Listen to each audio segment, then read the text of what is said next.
இன்றைக்கி சோளச்சோறு செய்ய போகிறேன். அதுக்கு இந்த டம்ளரில் 3 டம்ளர் சோளம் எடுத்துருக்குறேன். இது பார்த்திங்கன்னா தோல் உரிச்ச சோளம்.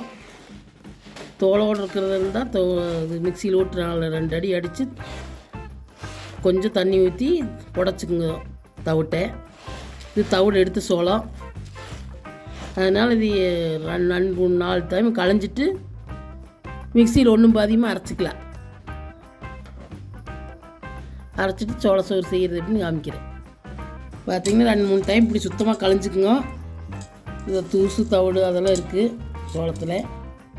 இனி மிக்சியில் போட்டு ஒன்றும் பாதியமாக அரைச்சிக்கலாம். ஒரு பார்த்திங்கன்னா உலை வச்சுக்குங்க, காயிட்டு அதுக்குள்ளே அரைச்சிக்கலாம். தண்ணி எல்லாம் கொதிச்சதுக்கப்புறம் பாதி எடுத்து வச்சுட்டு அப்புறம் சோளத்தை போட்டுக்கலாம். மூடி வச்சு காயிட்டு பார்த்திங்கன்னா உலை காஞ்சிருச்சு. இதில் கொஞ்சம் சிம்மில் வச்சுட்டு இறச்சிட்டு வச்சுட்டு அப்புறம் சோளத்தை போட்டுக்கலாம். இப்படி கொஞ்சம் தண்ணி எடுத்து வச்சுக்கோங்க. 10 ஊற்றிக்கலாம்.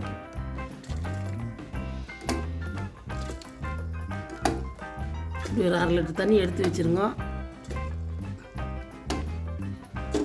அப்புறம் 10 இதையும் ஊற்றிக்கலாம். குளிர்ந்தண்ணி பச்சை தண்ணி ஊற்றக்கூடாது,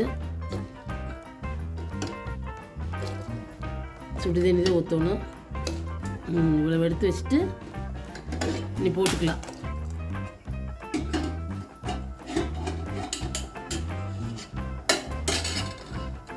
நீ போட்டுக்கலாம். சோளத்தை கொஞ்சம் கொஞ்சமாக போட்டு இப்படி காரிக்குங்க. ஒரே முட்டை போட்டால் கொஞ்சம் புருளாயிரு. இப்படி கொஞ்சம் கொஞ்சமாக போட்டுக்கணும்.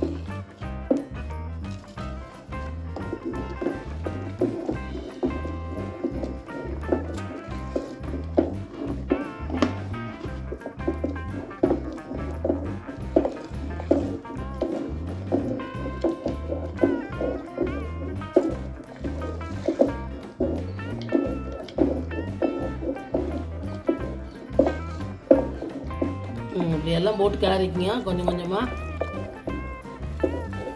நீ எல்லாம் போட்டு கிளறிக்கலாம்.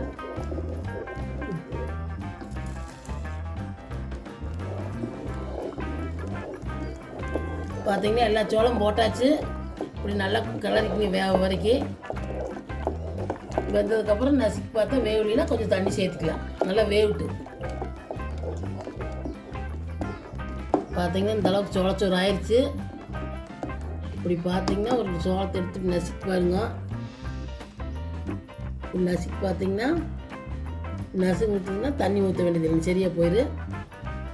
இல்லைன்னா வேவலைன்னா கொஞ்சம் தண்ணி சேர்த்துங்க. எடுத்து வச்ச தண்ணியை நான் ஒரு 2 டம்ளர் சேர்த்திட்டு நீ சரியாக போயிடு. இப்படியே கிளறி கல்லாட்டானா மூடிடலாம். இன்னும் கொஞ்சம் சிம்மில் வச்சு இப்படி கிளறிக்குங்க. வசிய வைக்கக்கூடாது அடுப்பை. சிம்மில் வச்சு இப்படி கிளறிக்குங்க. கல்லாட்டா வரைக்கும் கிளறிக்குங்க. சிம்மில் வச்சே கிளறிக்குங்க. நீ அடுப்பு ஆஃப் பண்ணி மூடிடலாம். மூடிட்டு 1/2 மணி நேரம் கழிச்சா கல்லாட்டாயிரு. அப்புறம் எப்படி இருக்குதுன்னு காமிக்கிறேன். ஒன்று தண்ணியில் தோண்டி போட்டுக்கலாம், நான் அப்படியே சாப்பிட்லாம். கொஞ்சம் நேரத்தை அடுப்பு ஆஃப் பண்ணிவிட்டு மூடி வச்சிடலாம். அதை தொடச்சி மூடி வச்சிடலாம். இந்த அளவுக்கு வரைக்கும் கிளறிக்கணும். பார்த்தீங்கன்னா சோளச்சோறு ரெடி ஆயிடுச்சுங்க. இப்படியெல்லாம் கிளறி மசிச்சு விட்டுக்கலாம்.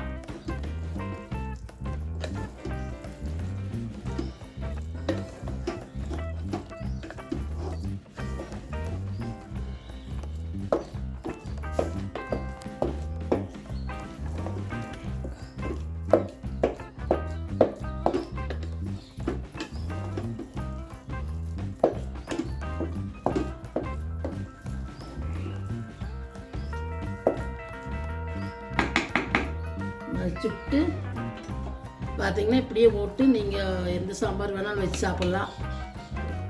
பருப்பு சாம்பார், நிலக்கடலை சட்னி, எது வேணாலும் இப்படி போட்டு சாப்பிட்லாம். இப்படி தண்ணிக்குள்ளே போட்டு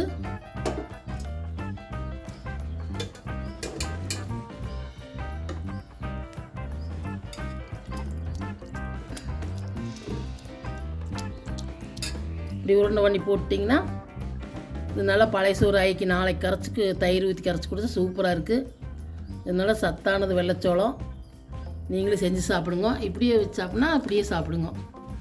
இப்படி தண்ணிக்குள்ளே தோண்டி போட்டு மூடி வச்சிட்டிங்கன்னா அந்த புழு தண்ணியும் குடிக்கலாம், நல்லது. சோத்தும் போட்டு மோர் தயிர் எல்லாம் ஊற்றி கரைச்சி குடிக்கலாம், எது வேணாலும் செய்யலாம். நல்லா சின்ன வெங்காயத்தை கடிச்சிட்டு குடித்தா சூப்பராக இருக்குது. வெயிலுக்கு ஏற்ற சோளச்சோறு. நீங்களும் உங்கள் வீட்டில் செஞ்சு பாருங்க. செஞ்சு பார்த்துட்டு வீடியோ பிடிச்சிருந்தா லைக் பண்ணுங்கள், ஷேர் பண்ணுங்கள், சப்ஸ்கிரைப் பண்ணுங்கள்.